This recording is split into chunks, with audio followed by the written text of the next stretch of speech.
నమస్తే. Welcome to mirror TV plus. ప్రస్తుతం మనతో పాటు ఉన్నారు ఆర్‌జే శేఖర్ భాష. రైట్. అయితే గత ఇంటర్వ్యూస్‌లో మనం చాలా సార్లు తనతో మాట్లాడడం జరిగింది. సో, లావణ్య మీద తను చేసినటువంటి ఫైట్ అందరికీ తెలుసు, చూస్తూనే ఉన్నారు.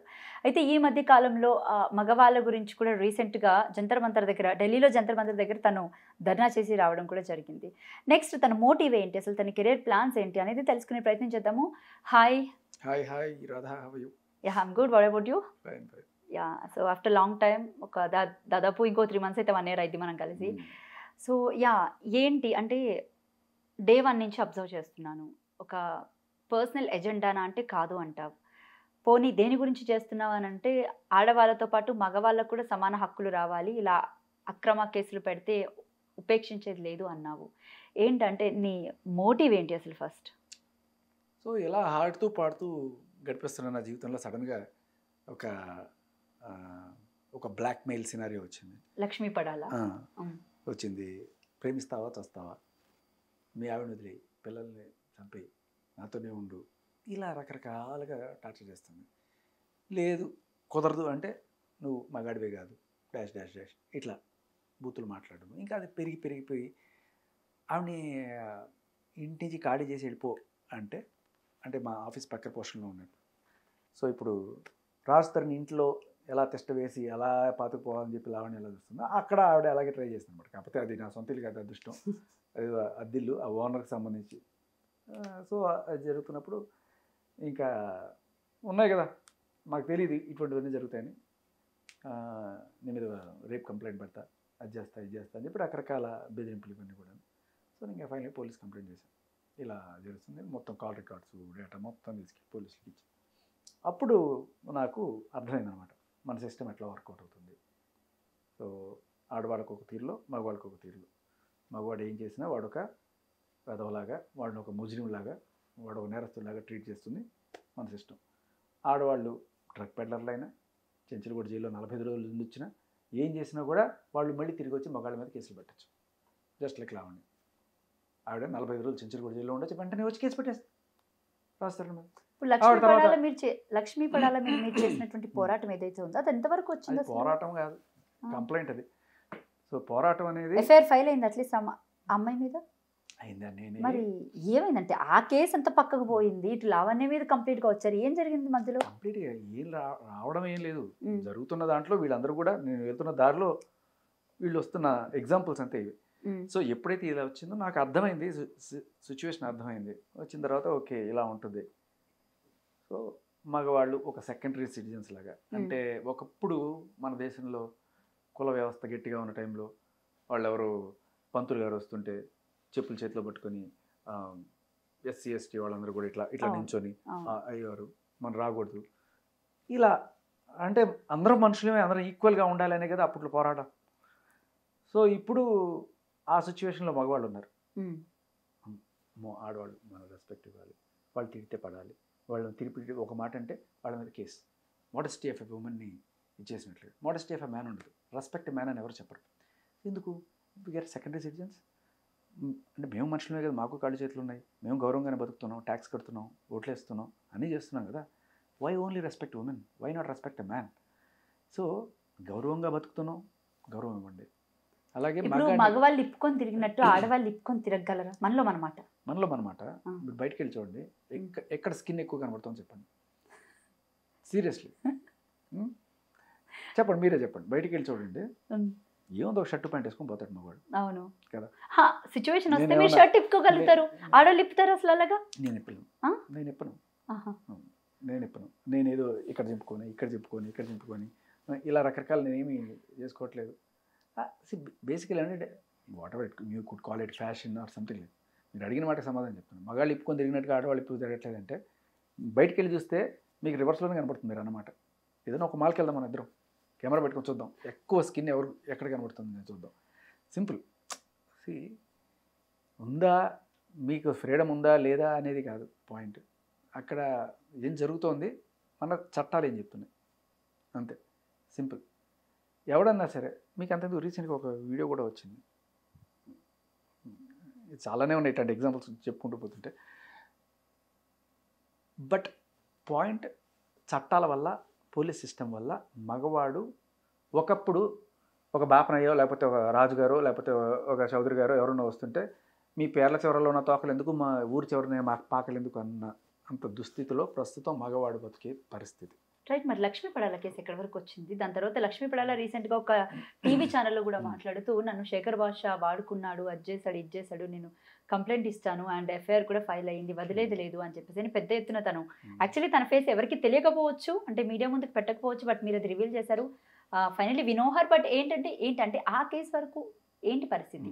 మీకు గుర్తుందా ఆవిడ ఎప్పుడు బయటకు వచ్చింది? షీస్ బీ లైక్ ఒక 3-4 months బ్యాక్, ఒక 3 months అనుకోండి.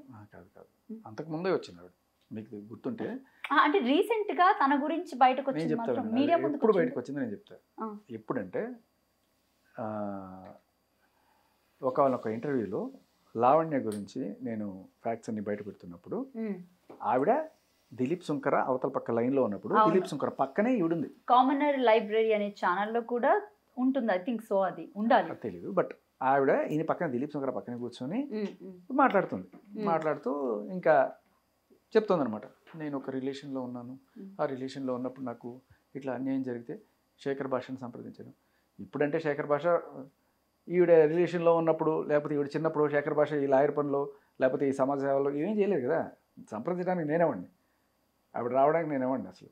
సో ఆవిడ వచ్చింది ఎట్లా, మా వెబ్ సిరీస్లో ఒక హీరో ఉంటే ఆ హీరోతో వాళ్ళ ఇంటికి వెళ్ళి అతని వీడియోలు ఏవో కలెక్ట్ చేసుకొని అవి పెట్టుకొని అతను బ్లాక్మెయిల్ చేస్తే అది ఎస్ఆర్ నగర్ పిఎస్లో కేసు అయ్యి ఆవిడని రెడ్ హ్యాండెడ్గా పట్టుకొని, ఎలాగైతే లావణ్యని రెడ్ హ్యాండెడ్గా పోలీసులు పట్టుకున్నారు సికింద్రాబాద్లో, అదే టైప్లో ఈవెంట్ కూడా పట్టుకొని ఎఫ్ఐఆర్ చేసి తీసుకెళ్ళి బెయిల్ మీద బెయిల్ మీద బయట ఉంది ఆవిడ. ఓకే, బెయిల్ మీద బయట ఉంది. బయటకు వచ్చిన తర్వాత కూడా వీళ్ళు మారరు, ఇదే పనులు చేస్తుంటారు. ఈవిడ ఎట్లయితే మళ్ళీ డ్రగ్స్ కంటిన్యూ చేస్తుందో ఆవిడ అట్లాగే హనీ ట్రాప్లు కంటిన్యూ చేసుకుంటూ వస్తుంది. సో ఇవి మాకు తెలియదు, అలా వెబ్ సిరీస్లో వచ్చింది తప్ప ఈవిడ బయటకు వచ్చి ఏం చెప్తుంది, నేను ఒక అబ్బాయిని ప్రేమించి అబ్బాయి మీద కేసు పెట్టానని. ప్రేమిస్తే పెళ్లి చేసుకుంటారు కానీ కేసు పెడతారా? సరే, అది అడగరు మన మీడియా సోదరులు. ఫస్ట్ ప్రేమించాను అని మొదలెడుతుంది. కాదు, ఆవిడకి ఆల్రెడీ పెళ్ళయింది. ఈ లక్ష్మీ పడాల అలియాస్ లక్కీ నారాయణ అనే ఆవిడకి ఒరిస్సా వాస్తవ్యుడు ఒర్రె నరేష్ అనే వ్యక్తితో పెళ్ళయింది. ఆ రోజున ఎప్పుడైతే బయటకు వచ్చి పెద్ద రచ్చ చేసి ఇదంతా చెప్తుంది వీడు అట్లా అంటే, అవునా ఇదిగోండి ఆవిడ పెళ్లి ఫోటో. బయట అందరికీ పెళ్లి కాలేదు, నేను ఒక రిలేషన్లో ఉంటే ఆ అబ్బాయి నన్ను మోసం చేశాడు, ఆ అబ్బాయి నన్ను మోసం చేస్తే నేను అబ్బాయి మీద కేసు పెట్టాను. తెలుసా మీకు, మొగుడిని మోసం చేసి బయటకు వచ్చి మొగుడి మీద కేసు పెట్టింది. ఏమని, వీడు నన్ను అదే వరకట్న వేధింపులు 498A 16 మంది మీద పెట్టింది. 16 మంది మీద. మగాళ్ళైనా ఎలా మోసపోయారు? వాళ్ళ ఆయన పెళ్లి చేసుకున్నప్పుడు వాళ్ళ ఆయనే కదా. సో తర్వాత ఈవిడికి సంబంధించిన తెలిసి వాళ్ళు గొడవ అయింది. తర్వాత కాకినాడలో ఒకటి అది కూడా పెళ్లి చేసుకుంది. అప్పుడు ఒర్రె లక్ష్మీనారాయణ, పడాల లక్ష్మీనారాయణ కాస్త ఒర్రె లక్ష్మీనారాయణ, ఎందుకంటే వాళ్ళ ఆయన ఇంటి పేరు ఒర్రె కాబట్టి. అది ఆ పెట్టి కేసు పెట్టేసి వాళ్ళ ఆయన అబార్షన్ కూడా చెప్పించాడు బలవంతంగా అని పెట్టి సంవత్సరం తిరగకుండా ఇంకోటి పెళ్లి చేసుకుంది. అప్పుడు కొత్త కోట లక్ష్మీనారాయణ, పడాల లక్ష్మి కాస్త ఒర్రె లక్ష్మీనారాయణ అయింది, ఒర్రె లక్ష్మీనారాయణ కాస్త కొత్త కోట లక్ష్మీనారాయణ అయింది. సో అదేం చెప్పకుండా అక్కడ పోలీస్ స్టేషన్లో కేసు పెడితే మెల్లగా ఎఫ్ఐఆర్ అంతా చేసిన తర్వాత వాళ్ళు లబోదిబ్బమన్నారు. ఇదేంటిది, ఆల్రెడీ ఈవిడికి పెళ్ళైంది కదా, ఇదేంటిది అంటే, సార్ నా మొగుడు నపుంసకుడు సార్, అందుకని వాట్ ఈస్ నపుంసకుడు? నపుంసకుడు ఈజ్ ఇంపార్టెంట్. వాట్ అంటే సంసారం చేయడానికి పనికిరాని మగవాడు. ఓకే, సో కాబట్టి ఓకే సంసారం చేయడానికి పనికిరాడు కాబట్టి నేను వేరే వాడిని చూసుకున్నాను. ఓకే, విడాకులు తీసుకున్నావా? లేదు. కోర్టులో కేసు పెట్టాను. ఏం పెట్టావు? నపుంసకుడని పెట్టాను. ఏం పెట్టావు? 498 పెట్టు అంటే వరకట్న వేధింపులు, అలాగే అబార్షన్. తక్కువని. అవునమ్మా నపుంసకుడు అన్నావు కదా, మరి అబార్షన్ ఎట్లా చేయించాడు నీకు? సమాధానం లేదు. ఓకే, అయిపోయింది. ఇక్కడ ఈ అబ్బాయి మీద, ఈ అబ్బాయి ఊటీకి తీసుకెళ్ళాడు, కొడైకెనాల్కి తీసుకెళ్ళాడు, ఇలా తీసుకెళ్ళిన ప్రతి చోట వీడి మీద అత్యాచారం చేశాడు. పాపం ఫస్ట్ ఒక చోట జరిగినప్పుడు మళ్ళీ రెండో చోటకి మళ్ళీ అత్యాచారానికి ఎందుకు వెళ్తారు? సో ఇలా చాలా చోట్ల వీడి మీద పాపం అనేక రకాల మైసూరు, ఊటీ, కొడైకెనాల్ రకరకాల చోట్లకి తీసుకెళ్ళి ఇతను అత్యాచారం చేశాడు. తర్వాత పెళ్లి కూడా చేసుకున్నట్ట, పెళ్లి కూడా చేసుకున్నాడు. మేము పలానా టైంలో పలానా డేట్లో పెళ్లి చేసుకున్నాం. ఇవన్నీ కవరప్ చేసేసి నన్ను వాడు మోసం చేశాడు, వీడు మోసం చేశాడు. నిజంగా నువ్వు మోసం చేస్తున్నావు, నువ్వు నీ మొగుడిని మోసం చేస్తున్నావు, రెండో మొగుడిని మోసం చేస్తున్నావు. ఇలా మోసం చేశాడని చెప్పి ఈ ఎస్పీ దగ్గరికి వెళ్ళి కంప్లైంట్ పెట్టి, ఆ కంప్లైంట్ పెట్టి తర్వాత ఆయన నన్ను మోసం చేశాడు, ఆయన పెళ్లి చేసుకున్నాను, పెళ్ళ ఆయన ఈవెన్ పెళ్లి చేసుకుంటానన్నట్ట. ఎంతమంది పెళ్లి చేసుకుంటారు ఈవిడ్ని? ఈవిడ ఎంతమందిని పెళ్లి చేసుకుంటుంది? చెప్పడానికైనా సెన్స్ ఉండాలి కదా. రైట్. అయితే ఈ కేసుకి ఏమీ చెప్పకుండా సంబంధించి డైరెక్ట్గా వాళ్ళు మీడియా ముందుకు వచ్చేసి ఆడుకుతుంది అన్యాయం అయిపోయిందంటే చెప్పమ్మా, మన సోదరుడు ఏం అడగడు, మైకి పెట్టి నువ్వు చెప్పమ్మా, అంత అన్యాయం జరిగిందమ్మా, అవునమ్మా, నీకు పెళ్లి జరిగిందా అని ఒక్క మాట అడగని దమ్ము ఉంటానండి, నేను చెప్పను. వాళ్ళు చెప్పేది మనం వినాలి. గట్టిగా ఇంకోటి అడిగితే ఇంటర్వ్యూ అయిపోయిందండి వెళ్ళిపోండి అంటారు. నేను మళ్ళీ అదే క్వశ్చన్ వస్తున్నాను. ఫైనల్ గా ఆ అమ్మాయికి సంబంధించి ఆ కేసు ఏమైంది, ఎఫ్ఐఆర్ అయ్యిందా లేదా? ఎఫ్ఐఆర్ అయింది. ఈ గ్యాప్ లో లక్ష్మీ పడాలతో ఇష్యూలో ఉన్నప్పుడే లావణ్య బయటికి రావడం జరిగింది. అండ్ లావణ్య అండ్ లక్ష్మీ పడాల కొన్ని ఛానల్స్ లో ఇంటర్వ్యూస్ ఇవ్వడం కూడా జరిగింది. ఎస్ ఎస్ అయితే ఆ గ్యాప్ లో ఆ మధ్యలో కొన్ని మాటలు వచ్చాయి. ఏమొచ్చాయి? బైసెక్షువల్ అని మీరు అంత మీరు మీ చలవ అవన్నీ కూడా దాచాలు ఏంటంటే సో అంటే ఏ ఛానల్ కావాలని పుట్టగించాం కదా. మాకేమైనా తెలుసా? పోనీ తెలియనప్పుడు ఎందుకు రాస్తారండి? దట్స్ వాట్ కాదు, తెలియనప్పుడు రాయకూడదు. ఒక ఆధారమైన చూపించి మాట్లాడాలి. క్వశ్చన్ మార్క్ వేసాం అక్కడ, తప్పు. ఫుల్ స్టాప్ కాదు అది, క్వశ్చన్ మార్క్ వేసాం. నేను కూడా మీ గురించి ఏదైనా చెప్పేసి క్వశ్చన్ మార్క్ వేస్తే ఒప్పుకుంటారు. ఎందుకు నా మీద ఆల్రెడీ వచ్చాయి కానీ అక్కడ క్వశ్చన్ మార్క్ వేసేస్తే సరిపోద్దా? చెప్పండి. సో అంటే సినిమా పేరు గుర్తురాట్లేదు నాకు, ఏంటది? సంజయ్ దత్ మీద రాస్తే. Let me complete my question first. చెప్పండి. యా, బైసెక్షువల్ అని మీరు ఆ ఎస్పీతో సంథింగ్ ఎవరైతే ఉన్నారో DGP or else like X ఇప్పుడు ప్రెసెంట్ ఆ పర్సన్ గురించి వచ్చింది కాబట్టి అతనితో కూడా మీరు అండ్ అదే ఎస్పీతో మీరు కూడా ఉన్నారని. ఓకే, ఇది కూడా నాకు ఆరోపణలు వచ్చాయండి. మీరు చెప్తారు దాని గురించి? ఎవరే ఎలా ఉంది చెప్పండి. అసలు అతను ఎవరు కూడా నాకు తెలియదు ఫస్ట్ కదా. కాదు, నేను అడిగినప్పుడు నోరుంది కదా, నేను అడిగేయచ్చు కదా. ఆ అమ్మాయి చేసిన ఆరోపణలే నేను మిమ్మల్ని డైరెక్ట్ గా అడిగాను. ఇక్కడ నా పర్సనల్ థింగ్స్ నాకు కూడా వచ్చాడండి, నాకు కూడా వచ్చి నాకు మీ గురించి చెప్పాడండి. Who's that fellow? ఎందుకు మీకు పేరు కూడా కావాలా? నేను ఇక్కడ డైరెక్ట్ గా పేరు తీసి మాట్లాడుతున్నా. యా ఓకే, తన పేరు సుబ్బారావు అని ఒకటి వచ్చాడు. సుబ్బారావు అదే అండి, మా తాతయ్య పేరు Subbarao and he's also expired. Okay, మంచిది. ఒక సుబ్బారావు అనే వ్యక్తి వచ్చాడండి. మీకు ఇట్లాగే ఏ ఎస్పీతో అయితే మీరు చెప్పారో ఆ ఎస్పీతోనే మీకు సంబంధం ఉందని, మీరు కూడా బైసెక్షువల్ అని చెప్పాడండి. అప్పుడు ఏమడుగుతారు మీరు? ఇప్పుడు దీని మీద టైటిల్ పెట్టేసి ఇప్పుడు రాధా బైసెక్షువల్ అని చెప్పి మీరు వేస్తారా? మీ ఛానల్లో తీసుకునేది ముందు కాదు. మేమేంటంటే గోడకి గుళ్ళో ఒక గంటలాగా ఏదైనా రాసుకోవచ్చు అని వేస్తారు మీరు, which is wrong. Shekhar please అక్కడ క్వశ్చన్ మార్క్ వేసి నేను అందుకే దానికి ఈరోజు క్లారిటీ ఇచ్చే ప్రయత్నం చేస్తున్నాను. ఇప్పుడు ఇదే టైటిల్ మీకు పెట్టి క్వశ్చన్ మార్క్ వేస్తే మీరు ఒప్పుకుంటారా? నేనేమంటున్నా, సరే నేను క్లారిటీ ఇవ్వడానికి ట్రై చేస్తా. నేను ఇప్పుడు నేనే వేసానని మీరు అంటున్నారు, నేనే క్లారిటీ ఇవ్వడానికి ట్రై చేస్తుంటే మీరు ఎందుకు ఆన్సర్ చెప్పట్లేదు? మీరు అడిగారు, ఏం చెప్తున్నా అంటే మీకు అర్థమయ్యే భాషలో చెప్పాను నేను, అంతే. సో అండ్ అలాగే కొంతమంది అమ్మాయిలు పర్టికులర్ గా మీ లైఫ్ లోని మీరు మోసం చేశారని, అలాగే పెళ్లిళ్ళు చేసుకుంటామని, కొంతమంది మీ వల్ల చనిపోయారని ఆ మధ్య కాలంలో వచ్చినటువంటి రూమర్స్ గురించి అడుగుతున్నాను. మళ్ళీ నేను ఇక్కడ నా ప్రమేయం ఏం లేదు, దీని గురించి మీరు ఇదివరకే కొన్నిసార్లు ఎక్స్ప్లెనేషన్ కూడా ఇచ్చుకోవడం కూడా జరిగింది. అండ్ మోర్ ఓవర్ ఇంకొకటి పెద్దది ఏంటంటే, ఒకరు కాదు ఇద్దరు కాదు, ఒక 10-15 మంది అమ్మాయిలతో ఏది ఈ మాట మీకు ఇప్పుడు ఎవరైతే సో కాల్డ్ వాళ్ళు మీడియా ఛానల్స్ లో మాట్లాడుతున్న వాళ్ళు అంటున్న మాటలే అడగడం జరుగుతుంది. మీరేమంటారు? ఏమంటానంటే, ఈ సుబ్బారావు రాధా అనే అమ్మాయి 15 మంది ఎందుకు మీ దగ్గర ఒక్క ఆధారం చూపించి అడగండి నన్ను. సరే, నేను అదే అంటున్నాను, రాధా అనే అమ్మాయి 15 మంది అబ్బాయిలతో తిరిగి 15 మంది అబ్బాయిలు చచ్చిపోవడానికి కారణమైంది వీళ్ళందరితోటి కూడా. అలాగే అమ్మాయిలతో కూడా, బైసెక్షువల్ కదా, అమ్మాయిలతో కూడా రాధాకి ఎఫ్ఐఆర్లు ఉన్నాయి అని చెప్పి నాకు ఒకటి చెప్పాడు. ఎలా ఉంది? మీకు ఎలా ఉంటుందో అవతల వాళ్ళు కూడా అలాగే ఉంటుందండి. సింపుల్ ఎగ్జాంపుల్ చెప్తున్నా, మీకు ఎలా ఉంటుందో అవతల వాళ్ళు కూడా అలాగే ఉంటుంది. ఎవడో గొట్టంగాడు ఏదో ఒకటి వచ్చి మాట్లాడినప్పుడు మీరు యాజ్ మీడియా మీరు వేయచ్చు, కానీ మినిమం ఆధారాలు అడగాలి కదా. నోరు ఉంది కదా అని వాళ్ళు వాగేస్తే అదంతా తీసుకొచ్చి మీరు అడగడం అనేది ఎంతవరకు కరెక్ట్? ఇప్పుడు మేము ఒక్కలమే ఆ పని చేసామంటే మీరు అనుకోవచ్చు. ఓకే, అదే అంటున్నా. ఇప్పుడున్న ప్రెసెంట్ మీడియా అంతా మరి మీరు మాకొక్కరికి కదా, వాళ్ళకు కూడా అదే మాట చెప్పాలేమో కదా. ఫర్ ఎగ్జాంపుల్ ఏమక్కర్లా, ఇప్పుడు నేను ఇదే చెప్తా. ఇప్పుడు నేనే ఒక స్టేట్మెంట్ ఇస్తాను అనుకోండి, రాధా ఇట్లా 15 మంది అబ్బాయిలని ఇట్లా వాడుకొని మోసం చేసింది, ఒక సెటిల్మెంట్లు చేసింది, లేకపోతే రాధా డ్రగ్స్ కూడా తీసుకుంది. మీరు ఇచ్చారు ఆల్రెడీ ఆ స్టేట్మెంట్. ఇవన్నీ కూడా చెప్పాను, మీరే ఇచ్చారు ఒక ఛానల్లో నా గురించి స్టేట్మెంట్ ఇచ్చారు. మీరు గుర్తు తెచ్చుకోండి, సరిగ్గా చూడండి. నేను చూడండి, నేను ఎప్పుడు కూడా ఎవరన్నా ఏదైనా చెప్తే దాన్ని ఓటంకిస్తూ మాట్లాడతాను తప్ప, ఓకే, దానికి సంబంధించిన సాక్ష్యాలు ఏమైనా ఉంటే చెప్తాను తప్ప. అలా ఎలా అంటారు? దాన్నే ప్రైమా ఫేసి అంటారు. చూడండి అద్భుతమైన పాయింట్. ఎవిడెన్స్ లేనిది ఎలాగా క్రైమ్ అఫెన్స్ అని ఎలా అంటారు? ఒక భార్య భర్త 4 గోడల మధ్యలో భర్త నన్ను కొట్టేశాడు అని చెప్పి భార్య కేసు పెట్టింది అనుకోండి, సెక్షన్ 498 కింద రిజిస్టర్ చేస్తున్నారు. ఎందుకు అంటే వీళ్ళిద్దరి మధ్య ఇక్కడ సాక్ష్యాలు ఏమున్నాయి, ఇద్దరు కలిసి ఒక ఇంట్లో ఉన్నారనేది సాక్ష్యం, దీంతోనే మేము కేసులు నమోదు చేస్తున్నాం అనేది పోలీసులు ఇస్తున్నమాట. భర్త తాళి కడతాడా, భార్య తాళి కడతదా? తాళి కడితే కొట్టినట్ట. ఇప్పుడు జీవితాంతం నిన్ను బాగా చూసుకుంటానని అందరి సమక్షంలో 3 ముళ్ళు వేసినప్పుడు నువ్వు అంతే బాగా చూసుకోవాలి కదా. అలా కాకుండా నువ్వు తీసుకెళ్లి లోపల కొట్టడం అనేది ఎంతవరకు కొట్టాడా లేదా? ఇప్పుడు మీరు కొట్టండి కారులో ఉన్నప్పుడు చెప్తుంది. ఎందుకు చెప్తుంది? ఎందుకు చెప్పదు? దేనికోసం చెప్తుంది? ఎవడే అసలు మగాడు ఎందుకు కొడతాడు, ఏ ఆడదాన్ని ఎందుకు కొడతాడు, ఎందుకు కొట్టాడు, ఎందుకు చెప్పదు? తాగేసి, ఇది కూడా తాగేసి, ఒక అమ్మాయి తాగేసిందని తాగే ఆడవాళ్ళు లేరా? ప్రతి మగాడికి తాగుడు అలవాట్లేదు. ఎలా చెప్తున్నారు మీరు? మీరు ఎలా చెప్తున్నారు తాగదని? అందరూ మనుషులేమండి, అమ్మాయిలు తాగుతారు, అబ్బాయిలు తాగుతారు, మంచి చెడుకి ఆడ మగ తేడా లేదు. ఫస్ట్ మీరు అది రియలైజ్ అవ్వండి. రైట్. జంతర్ మంతర్ దగ్గర చేసినటువంటి దాని గురించి ఏం చెప్తారు?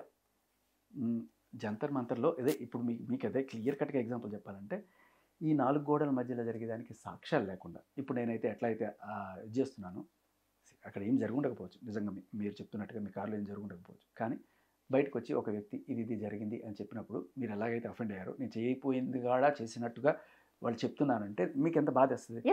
అలాగే భర్త భార్యని కొట్టకపోయినా కూడా ఏదో మల్లెపూలు తేలేదనో లేకపోతే వాడి మీద కోపం ఏదోనో వచ్చి వీడు నన్ను కొట్టాడు అని చెప్పి కేసు పెడితే అది పోలీసులు తీసుకుంటున్నారు కేసు. ఇప్పుడు సేమ్ ఏమి జరగకపోయినా కూడా ఒకడు వచ్చి జరిగింది అని చెప్తే మీరు ఎలా అయితే హర్ట్ అవుతున్నారో, అలాగే భార్యాభర్తల మధ్య ఏమి జరగకపోయినా కూడా ఒక భార్యలు కంప్లైంట్ పెడితే తీసుకుంటున్నారు ఎవిడెన్స్. ఇంతకుముందు తీసుకునేవాళ్ళు కాదు, ఎప్పుడైతే ఈ చట్టాలన్నీ వచ్చినా అప్పుడు తీసుకున్నారు. మీకు ఎలా అయితే బాధ కలిగిందో అదే బాధ వీళ్ళకి కూడా కలిగింది. ఆ మగాళ్ళందరూ కూడా ఇవాళ వచ్చి జంతర్ మంతర్ దగ్గర ఆ మగాళ్ళ తల్లులు, చెల్లెళ్ళు, కొడుకులు. బట్ మీ పోరాటం ఎక్కడ కూడా అంత ఉధృతంగా కనిపించట్లేదు, ఎవరు సపోర్ట్ రావట్లేదు. సో ఎన్నాళ్ళని ఇలాగా? సో మీకు ఇక్కడ ఒక మన ధర్నా చౌక్ దగ్గర మొదలెట్టింది 50 మందితో స్టార్ట్ అయింది. మీరు మేబీ ఢిల్లీకి రాలేదు, మీరు చూడలేదు కాబట్టి మీకు తెలియదు. మీరు కొన్ని వీడియోలు కూడా చూడండి. 2000 మంది దాకా వచ్చారు. 2000 మంది వచ్చారు. జంతర్ మంతర్ దద్దరిల్లిపోయింది ఢిల్లీ నడిబొడ్డులో, చాలా గట్టిగా జరిగింది. సో ఇది నా పోరాటం కాదు, బేసిక్లీ ఇది నేను ఒక ఓషన్లో ఒక చిన్న డ్రాప్ మాత్రమే. నేను ఒక 100,000 మంది అనుభవించి వాళ్ళు అందరూ ఢిల్లీకి ఛార్జీలు పెట్టుకొని వచ్చేంత స్తోమత కూడా ఉండదు, అయినా కూడా ఇంతమంది వచ్చారు. రాని వాళ్ళు, రాకుండా సపోర్ట్ తెలిపిన వాళ్ళు చాలామంది ఉన్నారు. వాళ్ళందరూ వస్తే ఢిల్లీ పట్టు. రైట్. ఇంకా లావణ్య విషయానికి వస్తే ఎన్నాళ్ళని మీరు ఆ కేసుని ట్రాక్ చేసుకుంటా, అంటే మీరు దాని విషయంలో కొట్లాడుకుంటూ ఉంటారు? అంటే ఐ మీన్ లైక్ ఆ టీవీ ఛానల్ డిబేట్స్కి వెళ్ళడం కానీ సమ్ టైమ్స్ ఇంకా ఎన్నాళ్ళు ఇది అనిపిస్తుంది నాకు. అదే ఒక మాట చెప్తా. ఇప్పుడు రాధా పిలిచింది, వచ్చాను నేను. రాధా దేనికి పిలిచింది? ఏదో ఒక ఇంటర్వ్యూ. ఇప్పుడు ఇలాగే నాకు మీలాగే బోల్డ్ మంది మీడియా మిత్రులు ఉన్నారు. సో అలా పిలిచినప్పుడు వెళ్తాను తప్ప నేనేదో ఆవిడ పడిగొట్టుకున్నాను. జనాలకి ట్రెండింగ్లో ఉన్న టాపిక్ల గురించి క్వశ్చన్లు అడిగితే వస్తాయనో లేకపోతే ఇంకోటి ఏదైనా ప్రస్తుతానికి వాటి గురించి అడుగుతారు. వాళ్ళు అడిగినప్పుడు నేను చెప్తాను.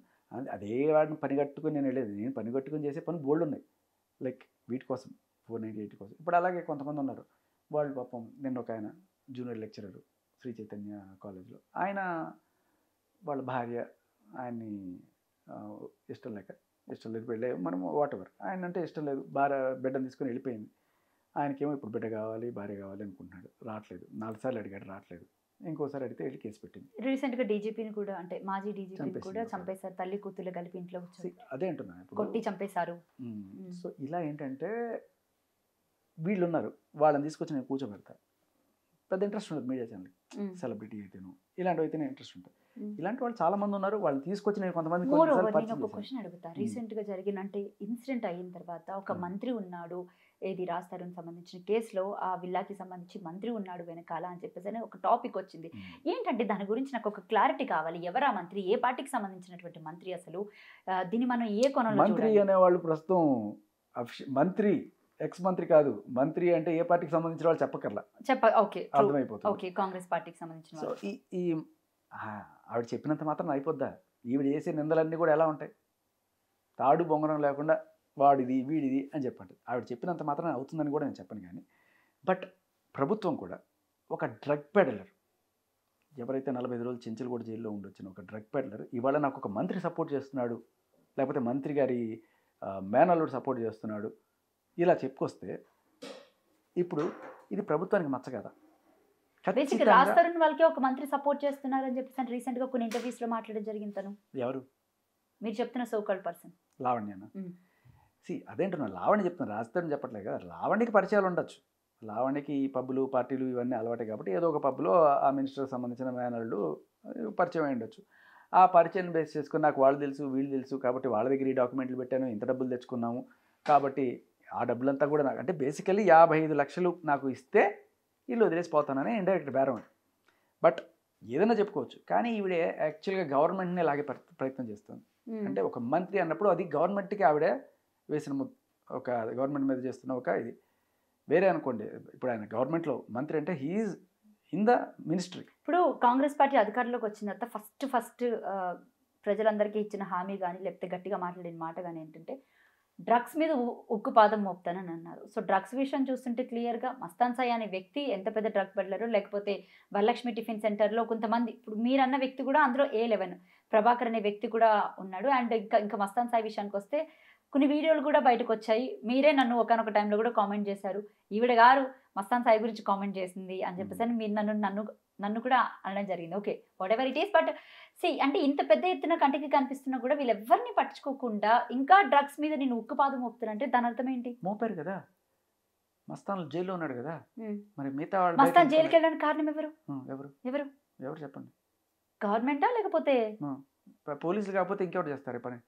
సో పోలీసులు కూడా ఇక్కడ మస్తాన్ ఏం చెప్పాడు బయటకు వచ్చినప్పుడు, నేను లావణ్య కలిసి డ్రగ్స్ చేసాము అని చెప్పినప్పుడు మరి ఆయన మాత్రం లోపల పెట్టి ఈయన బయట పెట్టడానికి కారణం ఏంటి? ఈవిడ చెప్తున్నట్టుగా నిజంగానే మంత్రితో లింకులు ఉన్నాయా? ఆ మంత్రి ఏమన్నా ఇవన్నీ కాపాడుతున్నాడా? ఒకవేళ కాపాడకపోతే ఆవిడ పోలీసు లింకులు ఆల్రెడీ ఆవిడ అరెస్ట్ కాకముందు ఆయన అక్కడే ఉన్నారు, బట్ అరెస్ట్ అయిన 2వ రోజుకో 3వ రోజుకో లేకపోతే ఒక 4-5 రోజుల లోపల ఆయన ట్రాన్స్ఫర్ అయిపోయి. సో ఆ పోలీసు కాపాడుతున్నాడా లేకపోతే ఈవిడ చెప్తున్న మినిస్టర్ కాపాడుతున్నారా? ఇవన్నీ ఉండదు అని చెప్పి చూపించుకోవడానికైనా గవర్నమెంట్ ట్రాన్స్పరెన్సీ ప్రదర్శించి లేదు ఇటువంటిది ఏం లేదు. ఇప్పుడు ఎప్పుడైతే ఈ నిందలు పడ్డాయో అది జరిగిందో లేదో, బట్ ఆ పోలీస్ ఆఫీసర్ అయితే వేరే చోట ట్రాన్స్ఫర్ చేశారు కదా. అలాగే ఇప్పుడు ఒక ఏకంగా మంత్రి మీద నింద వచ్చింది, మంత్రి నాకు సపోర్ట్ చేస్తున్నాడని చెప్పి. మరి ఇప్పుడు ఏం చేస్తారు? ఆ మంత్రి ఎవరు కనుగొడతారా? అసలు ఆవిడని ఇంటరాగేట్ చేసి ఆ మంత్రి ఎవరు, ఎందుకు నువ్వు ఇట్లా తప్పుడు ప్రచారాలు చేస్తున్నావు, లేకపోతే ఉప్పు ప్రచారం చేస్తే ఎవరు ఆ మంత్రి, లేకపోతే వాళ్ళు ఎందుకు చేస్తున్నారు అనేది కనిపెట్టి చేయాలి కదా. లేదు అంటే జనాలు అనుకున్నట్టుగా మీరు చెప్తున్నట్టుగా ఈ మంత్రి కాపాడుతున్నాడు, ఈ డ్రగ్ పెడ్లర్ అయినా సరే వీడి డ్రగ్స్ చేసుకోవడం రెడ్ హ్యాండెడ్గా దొరికిపోయినా కూడా ఎవడన్నా ఏం చేస్తాడు అని చెప్పి విరవీగుతోంది. రైట్, ఇది పొలిటికల్ యాంగిల్ కూడా తీసుకోబోతుందని నాకైతే ఎక్కడో చిన్న డౌట్ అయితే కొడుతుంది. రైట్, ఫర్దర్గా అయితే చూద్దాం. థ్యాంక్ యూ సో మచ్ మీ విలువైన సమయాన్ని మాకు కేటాయించినందుకు. ఇది ఆర్జే శేఖర్ భాష గారితో ప్రత్యేక ఇంటర్వ్యూ. మరొక ఇంటర్వ్యూతో మళ్ళీ కలుద్దాం. Thank you.